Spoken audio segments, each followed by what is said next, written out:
ಎಲ್ಲರ ಪಾಪ ವಿಮೋಚನೆಗೋಸ್ಕರ ಬಂದಂತ ಜಗತ್ ಮೋಕ್ಷ ಪ್ರದಾತನು ಆತನನ್ನು ನಂಬಿರಿ ಪ್ರೇರೆ. ಇರುವಂತ ಜೀವಿತ ಕಾಲದಲ್ಲಿ ನಂಬುವುದಕ್ಕೆ ದೊಡ್ಡ ಕಷ್ಟನಾ? ನಿನ್ನ ಹೆಂಡತಿಯನ್ನು ನಂಬ್ತಾ ಇದೆಯಾ, ನಿನ್ನ ಮಕ್ಕಳನ್ನು ನಂಬ್ತಾ ಇದೆಯಾ, ನಿನ್ನ ಸ್ನೇಹಿತನು ನಂಬ್ತಾ ಇದೆಯಾ? ದೇವರನ್ನು ನಂಬಲು ಏನ್ ಬೇಕಾಯ ನಿನಗೆ? ಏನಾದ್ರೂ ಕೊಟ್ರೆ ನಂಬ್ತೀನಂತೀಯ? ಈ ಗಾಳಿ ಯಾರಿಗೋಸ್ಕರ, ಈ ನೀರು ಯಾರಿಗೋಸ್ಕರ, ಈ ಬೆಟ್ಟ ಗುಡ್ಡ ಸಮುದ್ರ ಸೂರ್ಯ ಚಂದ್ರರು ಯಾರಿಗೋಸ್ಕರ? ನಿನಗೋಸ್ಕರ ಅಲ್ವಾ? ನಿನಗೋಸ್ಕರ ಅಲ್ವಾ? ದೇವ್ರಿಗೋಸ್ಕರನಾ? ಆತನಿಗೆ ಬೇಕಾ ಬೆಳಕು? ಆತನೇ ಬೆಳಕು. ಆತನಿಗೆ ಬೇಕಾ ಆಹಾರ? ಆತನಿಗೆ ಆತ್ಮಗಳೇ ಆಹಾರ. ಆತನಿಗೆ ಬೇಕಾ ನೀರು? ಜೀವ ಜಲನು ಆತನ ಬೇರೆ, ಜೀವ ಜಲದ ಬುಗ್ಗೆ. ಆ ನೀರು ನೀನು ಕುಡಿ, ನಿನ್ನ ದಾಹ ತೀರುತ್ತೆ. ನಿನ್ನ ದಾಹ ತೀರ್ಬೇಕಾ? ನಿನ್ನ ಆತ್ಮದ ದಾಹ ತೀರ್ಬೇಕಾ? ನಿನ್ನ ಶಾಂತಿ ಇಲ್ಲದೆ, ಸಮಾಧಾನ ಇಲ್ಲದೆ, ಕುಡುಕನಾಗಿ, ವ್ಯಭಿಚಾರಿಯಾಗಿ, ಕೆಟ್ಟವನಾಗಿ ಬದುಕ್ತಾ ಇದೆಯಾ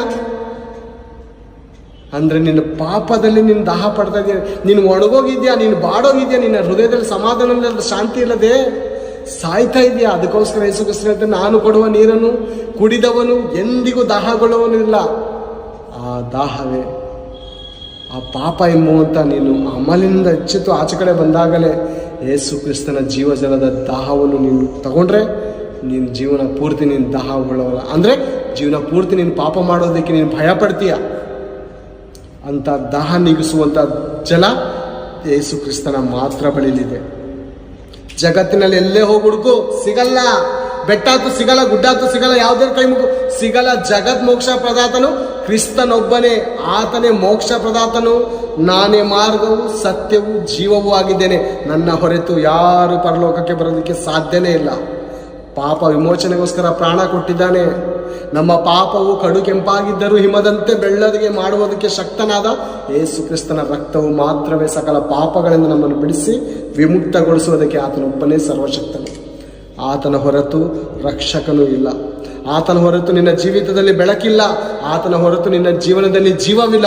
ಆತನ ಹೊರತು ನಿನ್ನ ಜೀವನದಲ್ಲಿ ಸತ್ಯ ಇಲ್ಲ. ಅದಕ್ಕೆ ಯೇಸು ಕ್ರಿಸ್ತನು ಹೇಳ್ತಾ ಇದ್ದಾನೆ, ಅಸತ್ಯದಲ್ಲಿರುವವರೇ ಸತ್ಯದ ಕಡೆ ಬನ್ನಿ, ಹುಡುಕ್ರಿ, ಸತ್ಯ ಸಿಗುತ್ತೆ. ಅಂಧಕಾರದಲ್ಲಿರುವವರೇ ಲೋಕಕ್ಕೆ ನಾನೇ ಬೆಳಕು. ನೀನು ಬೆಳಕಾಗ್ಬೇಕಾ? ಬಾ ಕ್ರಿಸ್ತನ ಕಡೆಗೆ. ನಾನೇ ಜೀವವು. ಸಾಯ್ತಾ ಇದೆಯಾ? ಜೀವಿಸ್ತಾ ಇದ್ದೇನೆ ಅನ್ನುವಂಥ ಹೆಸರು ನಿನಗಿದೆ ಅಷ್ಟೇ. ನೀನು ಸತ್ತವನಾಗಿದ್ದೀಯಾ? ನೀನು ಸತ್ತೋಗಿದೆಯಾ? ಪಾಪದಲ್ಲಿ ಬಿದ್ದೋಗಿದೆಯಾ? ನರಳಾಡ್ತಾ ಇದೆಯಾ? ನೆಮ್ಮದಿಲ್ಲ, ಸಮಾಧಾನವಿಲ್ಲ. ವ್ಯಭಿಚಾರ ಮಾಡಿದ್ರು ಸಮಾಧಾನ ಇಲ್ಲ, ಕುಡಿದ್ರೂ ಸಮಾಧಾನ ಇಲ್ಲ, ಫಿಲ್ಮ್ ನೋಡಿದ್ರು ಸಮಾಧಾನ ಇಲ್ಲ, ಕಾಮಿಡಿ ಮಾಡಿದ್ರು ನಿಂಗೆ ಸಮಾಧಾನ ಇಲ್ಲ.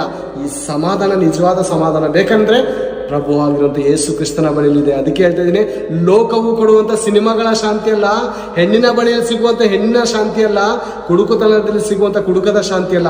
ನಾನು ಕೊಡುವಂಥ ಶಾಂತಿ ಆತ್ಮಕ್ಕೆ ಸಂಬಂಧ